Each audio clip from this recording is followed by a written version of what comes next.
In the winter of 1931, a county clerk in rural Virginia opened a filing cabinet that hadn't been touched in 40 years. Inside, she found birth certificates that made her hands shake. The same surnames appeared over and over, mothers who were also cousins, fathers who were also uncles. 15 generations of names circling back on themselves like a serpent eating its own tail. She locked the cabinet, walked out of the courthouse, and never returned to work. What she'd discovered wasn't just a family tree. It was a testimony to something that should have been impossible. Something that, once begun, became impossible to stop. Tonight, we're opening that cabinet again. Hello everyone. Before we start, make sure to like and subscribe to the channel and leave a comment with where you're from and what time you're watching. That way, YouTube will keep showing you stories just like this one. The first thing you need to understand is that this wasn't supposed to happen in America. We tell ourselves that the horrors of extreme isolation, of bloodlines folding back onto themselves generation after generation, belong to distant mountains in Europe or forgotten islands where the outside world never reached. We imagine crumbling estates and deformed royalty, people trapped by tradition and geography. But the truth investigators found was far more disturbing. This happened here, in the valleys of Appalachia, in the hollows of the Blue Ridge Mountains, in places where the roads didn't reach and the census takers didn't bother to go. It happened not because of tradition or pride, but because of something far simpler and far more terrifying, because there was no one else. The investigation began not with screams or scandals, but with silence. In the early 1930s, a young social worker named Margaret Calloway was sent to document families receiving emergency relief during the Depression. Her territory included some of the most isolated communities in Western Virginia, places where the nearest town was a day's walk, and the nearest neighbor might be 3 miles through dense forest. Margaret was prepared for poverty. She'd seen it before. Families living in one-room cabins with dirt floors, children with swollen bellies and vacant eyes, parents aged beyond their years by hunger and hard labor. But what she found in a settlement the locals called Whitley Hollow was something else entirely. The family she was sent to document consisted of 23 people living in 3 connected structures that could barely be called houses.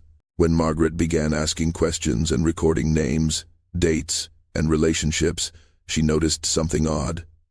The family tree she was constructing didn't branch outward the way family trees should. It curved back. It looped. When she asked about the children's mother, she was told the woman was also their father's sister. When she asked about their grandmother, she learned the woman had married her own first cousin, who was also her mother's brother's son. Margaret kept writing, kept asking, kept drawing lines on paper, and the lines kept connecting back to the same 8 surnames, appearing again and again across 150 years. Margaret returned to her office in the county seat and spread her notes across her desk. She documented 12 families in Whitley Hollow, but as she traced the relationships backward through the generations, she realized they weren't 12 families at all. They were one family. One massive, interconnected web of relations that had been marrying within itself since before the Civil War. She found brothers who had married sisters from another set of siblings. She found a man who had children with 2 different women, who were themselves first cousins. She found generations where every single marriage was between people who shared at least one grandparent, and often 2. The mathematics of it made her dizzy. She consulted with a doctor who had studied heredity. He explained what happens when the gene pool becomes too small, when the same genetic material combines with itself over and over. Recessive traits that should appear once in 10,000 births start appearing in every generation. Defects that should be rare become common. The immune system weakens. Fertility drops. Intelligence suffers. And most disturbing of all, the effects compound. Each generation born from these unions carries forward not just the problems of their parents, but the accumulated damage of every generation before them. But Margaret's discovery went beyond genetics. What haunted her wasn't just the medical implications, it was the realization that this hadn't happened by accident.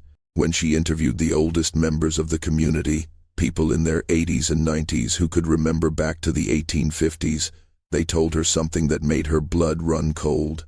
The isolation hadn't always been complete. Until around 1870, there had been contact with the outside world. Traders came through occasionally, Young people sometimes left to find work in the towns. But then something changed. The elders spoke carefully, in fragments and half-finished sentences, but Margaret pieced together a story. There had been an incident, a stranger who came through and caused trouble, a young woman from the Hollow who ran away with an outsider and was never seen again. After that, the families made a decision. They would keep to themselves. They would marry among their own. They would protect their daughters from the outside world and their sons from outside influences. What began as caution became custom. What began as custom became law. And what began as law became the only reality anyone could remember. By the time Margaret arrived in 1932, there were people in Whitley Hollow who had never seen a town, never spoken to someone who wasn't related to them, never imagined that life could be any different than the life they'd always known. Margaret knew she needed help. This was beyond anything her training had prepared her for. She brought her documentation to the State Health Department, where it was passed to a research physician named Dr. Arthur Pemberton. Pemberton had studied population genetics in Boston and had published papers on hereditary illness. When he reviewed Margaret's notes, he immediately understood what he was looking at. He called it a biological catastrophe in slow motion, a human experiment that no ethical scientist would ever conduct, but that had been running unsupervised in the mountains for 15 generations. Dr. Pemberton assembled a small team, a nurse, 2 medical students, and Margaret herself. In the spring of 1933, they traveled to Whitley Hollow with the stated purpose of providing free medical examinations. What they documented over the next 6 weeks was placed in a file that the state of Virginia kept sealed for 47 years. The details only emerged in the 1980s, when a historian researching Depression-era social programs found the records by accident. What she read made her physically ill. Out of 83 children examined in Whitley Hollow, 71 showed signs of developmental delays. 42 had physical deformities, ranging from club feet to malformed palates to skulls that were measurably smaller than normal. 28 were deaf or partially deaf.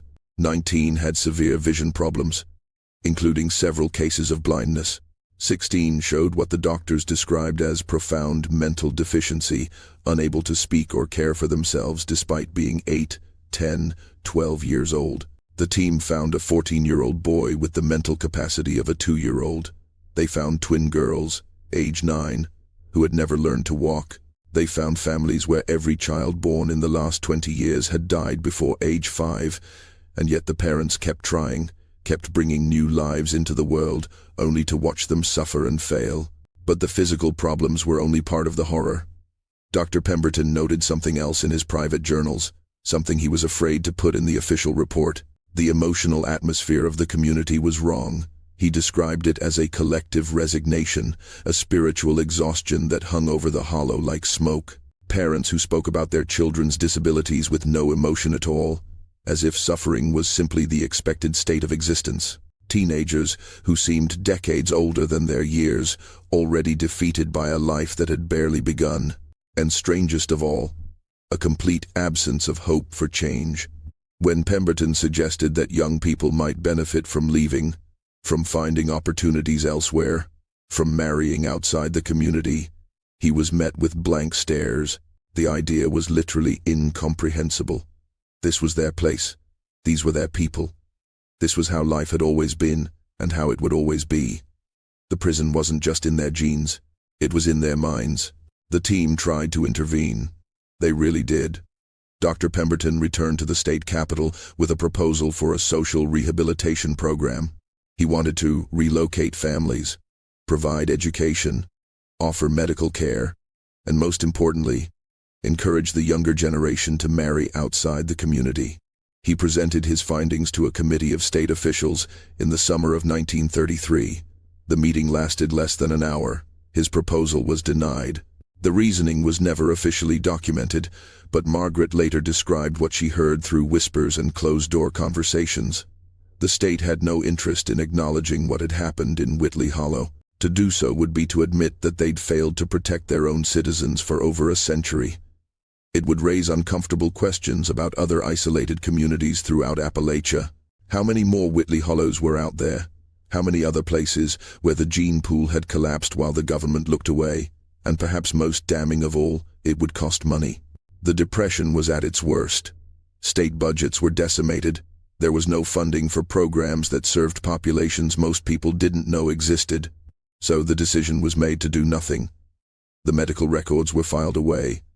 Dr. Pemberton was quietly discouraged from publishing his findings. Margaret was reassigned to a different region, and Whitley Hollow was left exactly as it had been found. The people there never knew that anyone had tried to help them. They never knew that their suffering had been documented and measured and then deliberately ignored. They simply continued living the only way they knew how. But here's what makes this story truly unbearable. The isolation didn't end.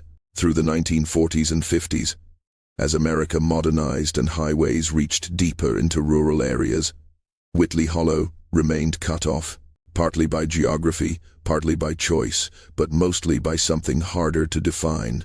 The outside world didn't want them, and they'd learned not to want the outside world. By the time the 1960s arrived, with new laws about education and welfare that should have reached even the most remote communities, the damage was already irreversible. You can't undo 15 generations in a single lifetime. The genetic problems were baked in. The cognitive limitations were permanent. The psychological wounds were passed down like heirlooms. A census taken in 1967 showed 83 people still living in Whitley Hollow. The population had actually declined. Infant mortality was so high that deaths outnumbered births. The average life expectancy was 42 years. And every single person in the settlement could trace their ancestry back to the same 6 couples who had founded the community in the late 1700s. 190 years of the same blood mixing with itself, growing weaker and stranger with each passing generation, until what remained barely resembled the families who had first settled there. In 1973, a fire swept through Whitley Hollow. It started in one of the old timber structures and spread quickly through the connected buildings. By the time the volunteer fire department from the nearest town arrived, 3 hours after the first call, most of the settlement was gone. 11 people died in the fire. The survivors, fewer than 30, were relocated to a group home facility 2 counties away. For the first time in nearly 2 centuries, Whitley Hollow was empty. The social workers who processed the survivors documented something that still haunts the records. Many of the adults, people in their 30s and 40s, had never seen electric lights before. They'd never used indoor plumbing. They'd never heard a radio or seen a television. When they were shown photographs of cities, of crowds, of the world beyond the mountains, they couldn't process what they were seeing. The images didn't connect to anything in their experience. It was like showing pictures of Mars to someone who'd never heard of planets. One woman, age 36, asked if the people in the photographs were real or if they were ghosts. She genuinely couldn't tell. The psychological evaluations were even more disturbing. The survivors weren't just isolated. They were trapped in a kind of permanent childhood, unable to make decisions, unable to plan for the future, unable to understand consequences. Years of intermarriage had affected not just their bodies but their capacity for abstract thought. They could handle immediate, concrete tasks, feed the chickens, chop wood, plant beans. But anything beyond the present moment, anything requiring imagination or complex reasoning, was beyond them, and mixed in with the cognitive limitations was something else. A deep, bone-level fear of everything new. Every innovation, every convenience, every aspect of modern life felt like a threat. The state tried to integrate them. It failed. Within 2 years, 7 of the survivors had died, most from illnesses their weakened immune systems couldn't fight. The others existed in a kind of limbo, physically present in the modern world but psychologically still living in the hollow. They sat in rooms with heating and electricity and running water, and they were more alone than they'd ever been surrounded by their own family. At least in Whitley Hollow, the world had made sense. Everything was familiar. Everyone was family. Now they were surrounded by strangers in a reality they couldn't comprehend, waiting to die in a place that would never feel like home. If you're still watching, you're already braver than most. Tell us in the comments, what would you have done if this was your bloodline? By the early 1980s, only 4 survivors from Whitley Hollow remained alive. They lived in a state-run facility, quiet and forgotten, visited by no one. The youngest was 41 years old.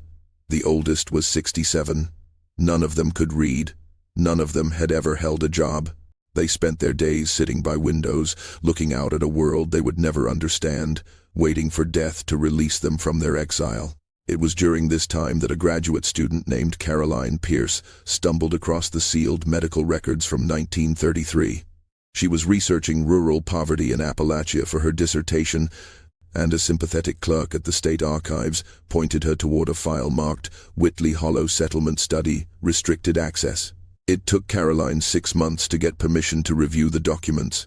When she finally did, she spent 3 days reading and rereading Dr. Pemberton's notes, Margaret Calloway's interviews, and the medical examinations of those 83 children. Then she drove to the facility where the last survivors were living. What Caroline found there changed the direction of her entire career. She abandoned her dissertation and spent the next 8 years documenting what she called the American hidden genealogy crisis. She interviewed the survivors, recorded their oral histories, and traced their family trees back through county records, church registries, and handwritten Bibles. What emerged was a portrait of generational collapse, so complete that it bordered on the mathematical impossible. She calculated that by the 15th generation, the average person in Whitley Hollow had a coefficient of inbreeding higher than laboratory mice bred specifically for genetic uniformity. They were more closely related to each other than siblings typically are. But Caroline's most disturbing discovery came when she expanded her research beyond Whitley Hollow. She found 7 other communities scattered throughout Appalachia, with similar patterns. Different names, different locations, but the same story. Isolated settlements where families had married within themselves for so many generations that the gene pool had effectively died. Some of these places were even worse than Whitley Hollow. One community in eastern Kentucky had reached a point where no children had been born without severe disabilities in over 20 years. Another in western North Carolina had been quietly abandoned in the 1950s, with the survivors scattered and the records destroyed. The pattern was always the same. Geographic isolation leading to social isolation, leading to reproductive isolation, leading to genetic collapse. And always, the government had known and done nothing. Caroline tried to publish her findings. Every academic journal rejected her work. Too controversial, they said. Too sensitive. One editor told her privately that her research made people uncomfortable because it revealed a truth Americans didn't want to face, that we had allowed our own citizens to suffer and degenerate in isolated pockets while the rest of the country prospered. It was easier to pretend it never happened, easier to let the lost survivors die quietly and let the settlements be reclaimed by forest. Easier to bury the records and forget. The last survivor of Whitley Hollow died in March of 1994. Her name was Sarah Elizabeth Whitley, and she was 68 years old. The death certificate listed pneumonia as the cause, but really she died of displacement, of being the final remnant of something that should never have existed. She was buried in a county cemetery under a simple stone marker. No one attended the funeral, except the facility chaplain and a groundskeeper. Caroline Pierce learned about Sarah's death 3 weeks later and drove out to visit the grave. She was the only person who understood what that marker represented. The end of a bloodline that had circled back on itself so many times it had strangled itself to death. Caroline kept researching. She tracked down descendants of the other isolated communities she'd discovered. Most wanted nothing to do with her. The shame was too deep, the memories too painful. But a few talked. They told her about grandparents who couldn't speak properly, about uncles who never learned to walk, about babies who came out wrong and died within hours. They told her about the silence that surrounded these tragedies, the way families just accepted the suffering as normal. And they told her about the relief they felt when the settlements finally emptied, when the last connections to those cursed hollows were finally severed. By the late 1990s, Caroline had assembled a complete picture. She estimated that between 1800 and 1970, at least 15 separate communities in Appalachia had experienced catastrophic genetic collapse due to sustained inbreeding. The total population affected was somewhere between 800 and 1,200 people across multiple generations. Almost none of them received medical care. Almost none of them were offered help.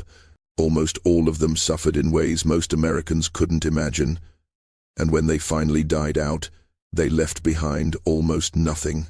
A few ruined structures reclaimed by forest, a handful of unmarked graves, county records that no one looked at, and a deep, persistent silence. The files Caroline compiled now sit in a university archive. Few people access them. The story of Whitley Hollow and places like it remains largely unknown, even among historians who specialize in Appalachian history. It's too ugly, too uncomfortable, too revealing of failures we'd rather not acknowledge. We prefer our American stories to be about progress and triumph. We don't like to remember the people we left behind in the mountains to marry their cousins and siblings and aunts and uncles until their bloodlines ate themselves alive. But here's what investigators like Caroline want you to understand. This wasn't ancient history. This wasn't some medieval tragedy from a distant time and place. The last child born in Whitley Hollow came into the world in 1971. That child, a boy with severe cognitive disabilities and physical deformities, lived until 2003. 32 years old, there are people alive today who knew him, who saw what 15 generations of closed bloodlines produced, who witnessed the final chapter of a horror story that America let happen on its own soil while looking the other way. The hollow itself is still there. You can find it if you know where to look. The foundations of the old structures are visible beneath the undergrowth. Rusted tools and broken pottery scatter the forest floor, and if you're quiet, if you listen carefully, you can almost hear the echoes. Generations of voices speaking the same surnames over and over. Parents calling children who share their own parents' names.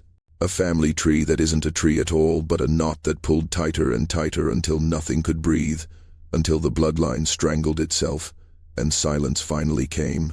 That's the story investigators never wanted you to know. The one that terrified them not because of what happened, but because of how easily we let it happen, how completely we forgot, and how many other stories just like it might still be hidden in sealed files, waiting for someone brave enough to look.